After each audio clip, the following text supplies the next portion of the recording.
it's always about cracking the code, and he's the champion for a reason. That means nobody has cracked the code so far.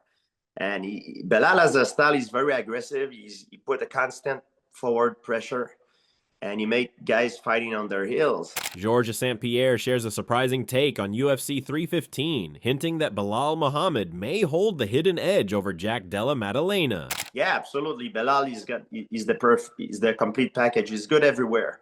And he's got a very awkward style that throw a lot of people off, especially standing up and striking department. Georges St-Pierre, one of the most respected names in MMA history, had a bold take heading into UFC 315. Belal Muhammad isn't just another wrestler, he's a complete fighter who could pose serious problems for anyone, including knockout artist Jack Della Maddalena. In a conversation with Bloody Elbow, St-Pierre praised Muhammad's awkward yet effective style, stressing that while Maddalena might have the edge in boxing, this isn't a kickboxing match, it's MMA, and that's where Belal's versatility gives him the upper hand. Still, St-Pierre wasn't entirely counting out the Australian. With Maddalena riding high on a long win streak, GSP acknowledged the threat he poses and made it clear that this fight is far from predictable. Jake, on the other side, he's on a tear. He's got a good momentum. He's on a winning streak, and it's gonna be an interesting fight. On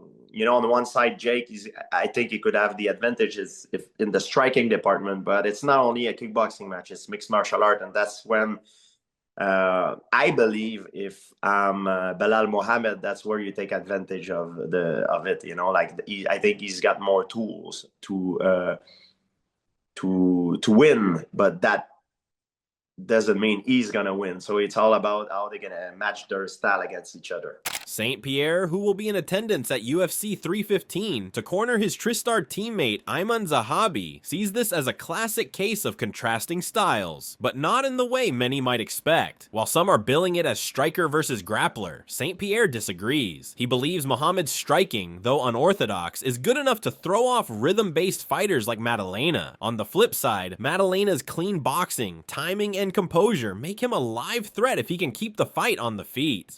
Yeah, I mean, it's always about cracking the code, and he's the champion for a reason. That means nobody has cracked the code so far. And Belal has a style, he's very aggressive. He put a constant forward pressure, and he make guys fighting on their heels. And he's very good at changing level and changing the momentum of the fight. And that's his main asset. That's his bread and butter. And Jake on the other side is a very good striker. I mean, they both match. I don't know how it's gonna go. To tell you the truth, it's a very interesting matchup. But it's, as you say, it's not as simple as saying, oh, it's striking versus grappling, because it's not. The striking in MMA is very different. It's not only about like a kickboxing fight. There's takedowns. There's so much things involved, and the distance is different. For the first time since claiming the welterweight title in a dominant performance against Leon Edwards at UFC 304, Belal Muhammad is stepping into the octagon to defend his belt. The matchup was originally expected to feature Shavkat Rakhmonov, but with him unable to make the date, Jack Della Maddalena was called up, fresh off a 7-fight UFC win streak and a reputation as one of the most dangerous strikers in the division. Maddalena, a calm and calculated boxer, has finished 12 of his 17 professional wins by knockout, and he's eager to add a champion to that list. He's fought some good strikers, but do you think your power is like the X factor here that maybe he hasn't dealt with some of these other guys? Yeah, I think I've got more precision, accuracy, power, the whole lot. I think I've got more dog in me. I think he hasn't fought someone like me. I've fought people like him my whole career. He's never fought someone like me. Like, if you win, you'll be the youngest of the current UFC champions, unless we get some title changes between now and then. You look at the welterweight rankings, definitely one of the younger guys. Do you feel like this is going to be a true indicator? I know Belal just became champ, but he is an older guy of like a changing of the guard. I think it's a changing of the guard. There's a lot of new guys coming through, and I look forward to get that belt, changing of the guard, and then defending against the next breed, and solidifying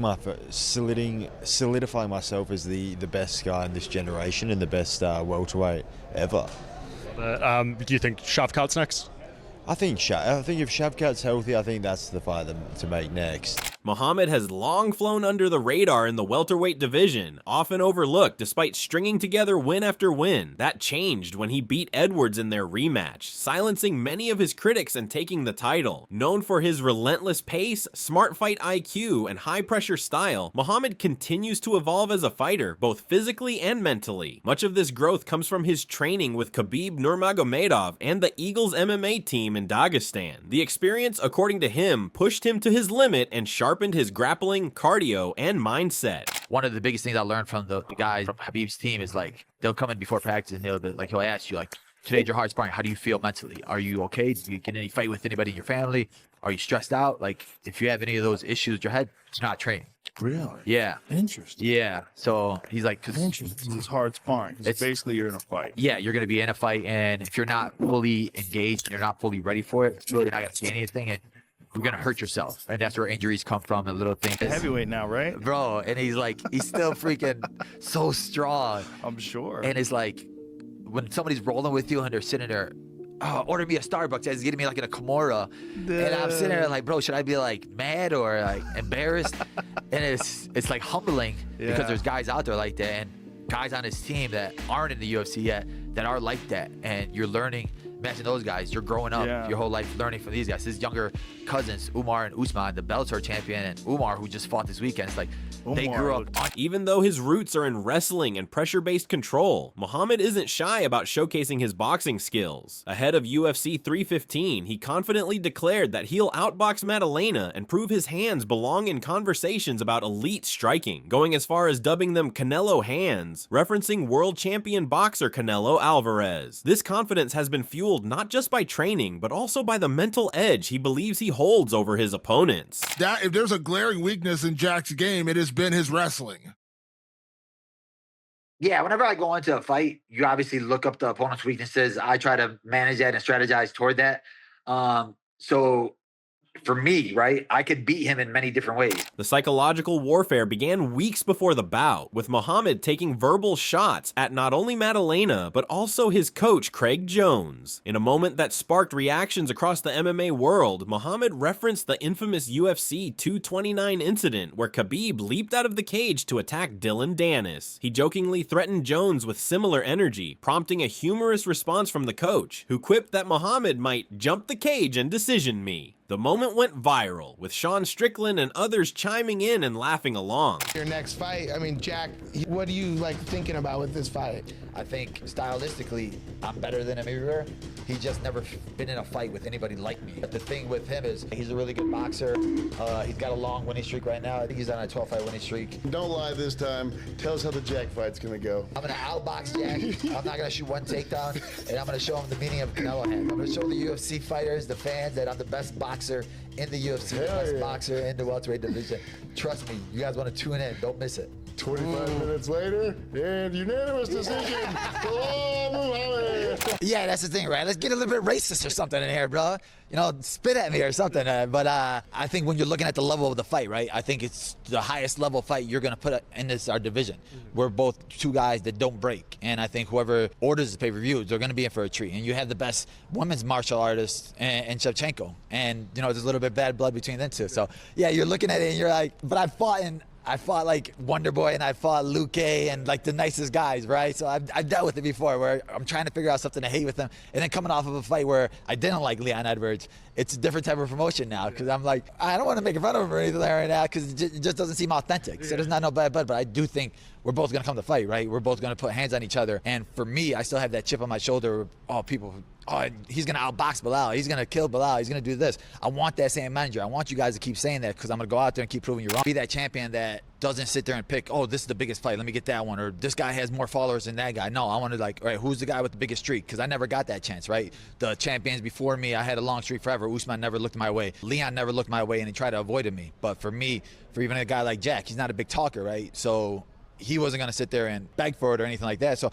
I'm giving him this opportunity because that's the type of champion I want to be that I am. I want to fight the best guys that they have in the division. And I think right now with everybody else, he's the best. Despite the trash talk, Muhammad's focus remains laser sharp. He knows Maddalena is a dangerous opponent, especially in the striking department. But Belal isn't easily rattled. He's been in deep waters before and emerged victorious. With a professional record of 24 wins and just 3 losses, his recent performances against elite competition like Sean Brady, Vicente Luque, Gilbert Burns, and Leon Edwards have made it clear that he belongs among the best in the world. You mentioned we've seen the improvements in your striking and how much you worked on that. I always go back to the Sean Brady fight, showing off your hands in that fight, knocking him out. And we've seen what Sean Brady's been doing since then. Like, the guy has looked unbeatable since you beat him. But Jack is well known for the knockout power. But there's no denying, Belal, that his fight against Gilbert Burns showed he did have some struggles on the ground. And I love Gilbert, but I think you would be fine with me saying you're a better wrestler and grappler than Gilbert, like in terms of takedowns and wrestling. Does he give you an easier path to victory? I'll never get into game plan, but does he give you an easier path to victory? Because that, if there's a glaring weakness in Jack's game, it has been his wrestling. Yeah, whenever I go into a fight, you obviously look up the opponent's weaknesses. I try to manage that and strategize toward that. So for me, right, I could beat him in many different ways. I could outstrike him if I want to. I could out-kickbox him if I want to.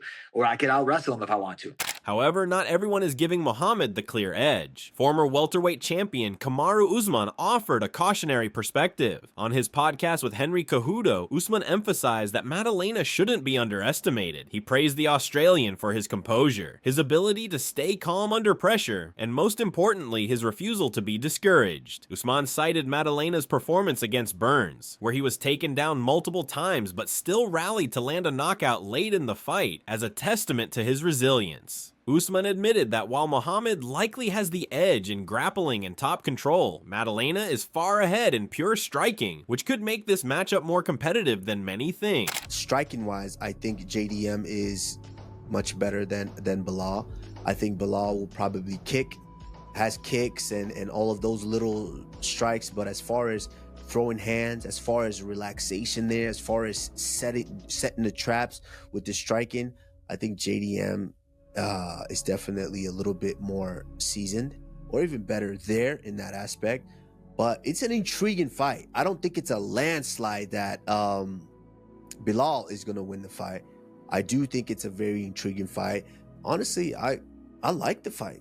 Usman's co-host Henry Cejudo also weighed in, giving Muhammad the edge, but not without respect for the threat Maddalena presents. Cejudo leaned toward a decision win for Muhammad, highlighting the champion's experience and ability to mix up his attacks as key advantages. In Cejudo's eyes, Muhammad's skill set, his transitions between wrestling, striking, and cage control, will be too much over 5 rounds. You know, I don't know enough about JDM. I've never really seen JDM in the nitty-gritty besides that Gilbert Burns fight.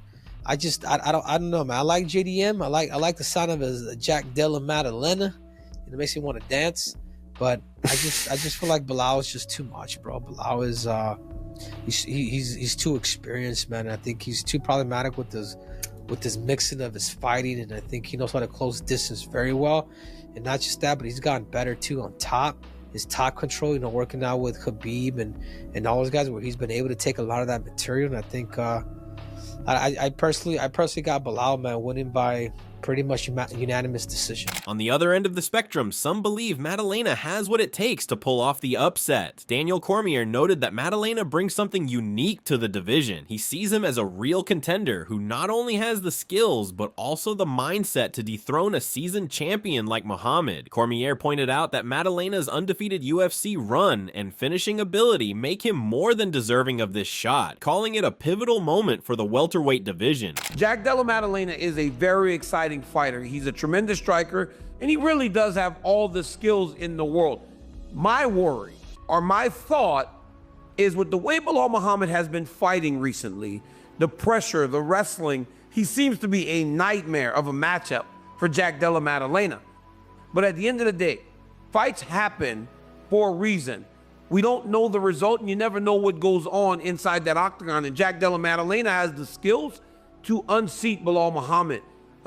It's a great fight, and it's a good fight for the division if Shavkat can't go. But again, it's one of those young guys, Chael, that has worked his way up through the UFC. He's undefeated. And now he's getting an opportunity to become a world champion. Robert Whittaker, another veteran of the Octagon, is also backing Maddalena to make a strong showing. He sees this as a very winnable fight for the Australian, highlighting his potential to disrupt the division. For Whittaker, the matchup echoes Muhammad's fight with Edwards, which many had also underestimated before the outcome. I'm curious. Like, I'm so pumped JDM is getting that shot. I think like this fight is so winnable for him. So winnable. Because you see, looking at it very, very casually, it's kind of, the matchup is kind of similar to Belal fighting Leon. All right. But I think JDM, especially after his fight with Burns, has obviously been working that kind of defensive game, been able to punch through it, right? But also, I think his close pocket fighting is better, so that when Belal closes that gap, which was giving Leon Edwards a lot of trouble, because Leon likes fighting on the outside, JDM doesn't like need to fight on the outside. He can fight very, very well inside. So when Belal closes that distance, that space, Jack may hurt him there. Meanwhile, Jack Della Maddalena isn't just confident, he's aiming to make a statement. In an interview with Fox Sports Australia, he acknowledged Muhammad's effectiveness, even calling his style boring but dominant, drawing comparisons to GSP and how he neutralizes opponents. Maddalena didn't hold back though, saying that while Muhammad is good at grinding out decisions, he plans to bring excitement with a first-round stoppage. According to him, Muhammad might be better at winning on the scorecards, but he's the more dangerous, fan-friendly fighter who brings the kind of violence people pay to see. what do you think of Belal Muhammad as a champion? And be honest, what do you think of his fight style? There's no question. He's got a boring fight style. You know, he's good at holding people down, getting victories, but across the board, you know, he can hold down the strikers, he can outstrike the grapplers. How do you rate his striking? I think he's fast. He's not. I wouldn't say he's dangerous. I definitely think he's fast. You know, so I think his threat of the takedown makes his striking better. Definitely think it's a boring style, but I mean, I think winning is obviously his #1 goal, and fair play to him. But I feel like I can beat him. I'm a more dangerous fighter for sure. And not only get the world title, we get the world title off a dominant finish. Maddalena's path to this title shot has been filled with highlight reel finishes. Since joining the UFC through Dana White's Contender Series, he's taken out the likes of Randy Brown, Ramazan Amaev, and Pete Rodriguez with ruthless efficiency. His boxing is sharp, his footwork is slick, and his ability to find openings has made him one of the most talked about fighters in the division. His momentum is undeniable, and UFC 315 could be his moment to shine on the biggest stage. Yeah, not the most exciting guy, but so he's good at winning, you know. A lot of the people that are good at winning, they're not always the most exciting people. Like GSP, I think he copped a bit back in the day. Like people would say he's a bit boring. And then like once the career's done, then you look back and you go, oh, It was more that he was exciting, but then once he started having all these records, he just had to win. Yeah. So he just started doing anything to win, hey? So I think he's good at, Belal was good at winning, but yeah, I think he's there. He's shown that he can be beaten. Yeah, so I think it will get him. As if the stakes weren't high enough, UFC CEO Dana White confirmed that Ian Machado Gary will serve as the backup fighter for the main event. Gary, coming off a win over Carlos Paredes in Kansas City, has made it clear that he's ready to step in if anything happens to either fighter. The Irish prospect has been climbing the ranks quickly, with only one loss on short notice to Shavkat Rakhmonov. Gary's involvement adds another layer of intrigue to an already explosive matchup, and he's made no secret that he sees himself as next in line for the title shot. Ian announced himself as the official backup for your welterweight title fight in Montreal. Is that official? Did he just announce that himself? It's official. Yeah. UFC 315, set to take place on May 10th at Bell Center in Montreal, Quebec, Canada, is shaping up to be one of the most exciting cards of the year, with Belal Muhammad making his first title defense, and Jack Della Maddalena looking to keep his undefeated UFC run alive. Fans are in for a compelling fight that blends strategy, psychology, and pure violence. Whether Muhammad's well-rounded game and mental toughness will be enough to hold off the hungry Australian remains to be seen. So what are your thoughts about this? Do let us know in the comment section below. If you enjoyed this video, make sure to subscribe and check out some of our other videos on the screen right now.